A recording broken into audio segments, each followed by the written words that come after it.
আসলে ৭৬টার মধ্যে যদি ৫০টা ক্লাবই এটার সাথে একমত থাকে তাহলে এটাই তো অনেক কিছু প্রমাণ করে দেয়। এগুলো আপনার রেকর্ডেড বোর্ড মিটিংয়েও ঘটেছে, যেগুলো আপনার অলরেডি রেকর্ডেড। আমরা চ্যালেঞ্জ করবো ওগুলোকে নিয়ে যদি তারা ওগুলো ডিনাই করে। বেশ অনেক দিন ধরে তো বিসিবির ইলেকশন নিয়ে আমরা বিভিন্ন জায়গায় বিভিন্নভাবে কথা বলে যাচ্ছি। আজকে আমরা একটা ফর্মাল কমপ্লেন্টই বলতে পারেন এটা করতে আসছি। এটা সবচেয়ে অবাক করার বিষয় যেটা হলো যে ৭৬টা ক্লাবের মধ্যে ৫০টা ক্লাব এই বিষয়ে অবজেকশন জানিয়েছে যে এই ইলেকশনটা রাইট ওয়েতে হয়নি। তো এটাই প্রমাণ করে আসলে ৭৬টার মধ্যে যদি ৫০টা ক্লাবই এটার সাথে একমত থাকে তাহলে এটাই তো অনেক কিছু প্রমাণ করে দেয়। আর আরও ডিটেলস মাসুদ ভাই আছেন, মাসুদ ভাই বলবেন, আর ফাহিম ভাই আছেন, ফাহিম ভাই বলবেন। বাট আমার মেইন কথাটা ছিল যে আপনারা জানেন যে পুরা ৭৬টা ক্লাবের কাউন্সিলরশিপ থাকে, এটাতে আগুনি মহামেডান সহ যারা বাংলাদেশের সবচেয়ে বড় দুইটি ক্লাব ওরা সহ এটার সাথে একমত। আর ৫০টা ক্লাব যদি এটাতে জানাই থাকে আর এর চেয়ে বেশি আর কোনো কিছু আমার নতুন করে বলার দরকার নেই। মাসুদ ভাই কিছু না, আমরা আসলে এটা এনএসসিতে দিয়েছি, আমাদের অভিযোগটা দিয়েছি, আমাদের যাবতীয় ঘটনাবলী যা বিগত দিনে ঘটেছে, এই সমস্ত জিনিস আমরা জানিয়েছি। আমরা ওনাদেরকে একটা তদন্তের জন্য আবেদন করেছি। এই তদন্তটা যাতে ওনারা দ্রুত করে সেই দিকে আর কি। যেহেতু আমরা আসলে খেলার মাঠে ফিরে যেতে চাই, ক্রিকেটটা ক্রিকেটের মাঠে করা।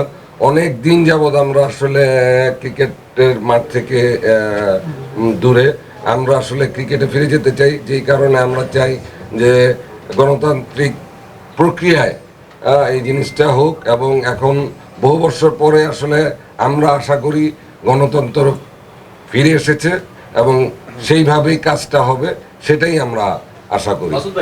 যেই নির্বাচনটা হয়েছে বিগত দিনে, এই নির্বাচনটাকে আমরা বলতে চেয়েছি আগের যে কোনো স্বাধীনতার পরে আগের যে কোনো নির্বাচনকে হার মানিয়েছে, এরকম বন্দোবস্ত হয়েছিল। তা আমরা মনে করি, আমি এখনো একটু আগে আপনাদেরকে বলেছি, গণতন্ত্র ফিরে এসেছে 17 বৎসর 18 বৎসর পরে। এখন একটা গণতন্ত্র সরকার, গণতন্ত্রী সরকার আছেন এবং আমরা মনে করি this is the right time to talk. এবং এই কারণেই আমরা এই আবেদনটা করেছি। আমরা আশা করি আমরা যেমন সরকারের কাছে ঠিক ওই রকমই বিজ্ঞ আদালতের কাছে আমরা আমাদের এই বিচারটা পাবো।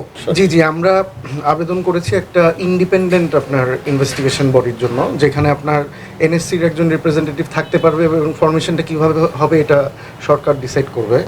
তো আপনার অবশ্যই তদন্ত হলে এখানে আমাদের উইটনেস নেওয়া হবে আমাদের থেকে। আপনার ওই টাইমে আমরা কে কী ফেস করেছি, কারণ আপনারা জানেন ওই টাইমে আপনার ওই বোর্ডেরই ভাইস প্রেসিডেন্ট আমি ছিলাম। তো আমি কি ফেস করেছি ভিতরে, মানে ইন্টারনালি আপনার কিভাবে ম্যানুপুলেট করার চেষ্টা করা হচ্ছিল আমার চোখের সামনে, ওইগুলো আমি যেন বলতে পারি। তো আমার মনে হয় অবশ্যই ডেফিনেটলি আমার অনেক কিছুই ঘটেছে যেগুলো আপনার রেকর্ডেড বোর্ড মিটিংয়েও ঘটেছে, যেগুলো আপনার অলরেডি রেকর্ডেড। আমরা চ্যালেঞ্জ করবো ওইগুলোকে নিয়ে যদি তারা ওগুলো ডিনাই করে। তো এই আর কি, আশা করি আপনার মানে আমরা ন্যায় বিচার পাবো।